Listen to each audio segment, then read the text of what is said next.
আসসালামু আলাইকুম। প্রিয় দর্শক, দেখেন এটা হলো আমার 2 ফুটি একটা আম গাছ। এই 2 ফুটি একটা আম গাছে দেখেন কিভাবে মুকুল আসলো, এবং এখানে সম্পূর্ণ শাখা প্রশাখায় মুকুল আসলো এবং কি আমের ফসলও আসতেছে। তো ততএব আমি এখানে এখন কি করতে হবে, আমি এখানে এখন আপনার এই ভিটামিন মারবো, মানে আম গাছে এর আগে স্প্রে করছিলাম, কারণ আম গাছে একটু পানির স্প্রে করতে হয়।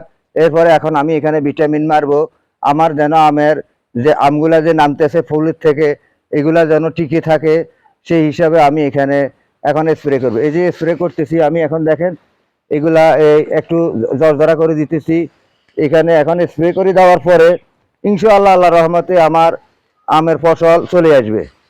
তো এইখানে 2 ফুটি একটা আম গাছে আম ধরা কিংবা আমের ফুল আসা, এটা খুব টফ ব্যাপার।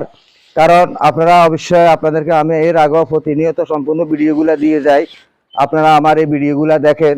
তাই আপনাদের প্রতি বলি, আপনারা এই হিসাবে আপনারা গাছগাছালি লাগাবেন। যেমন আপনার বিল্ডিংয়ের ছাদে, বাড়ির আঙ্গিনায়, বাড়ির উঠানে, আমার কিন্তু এটা হিসাবে বাড়ির উঠানে।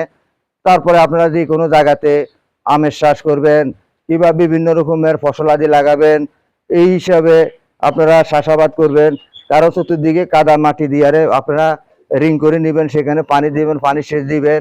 আর আম গাছে আপনারা কিছু ভিটামিন অবশ্যই প্রয়োগ করার প্রয়োজন আছে। ভিটামিন প্রয়োগ করলে তাহলে এই যে ফুলের থেকে যে আমগুলা নামে এগুলা আর নষ্ট হবে না।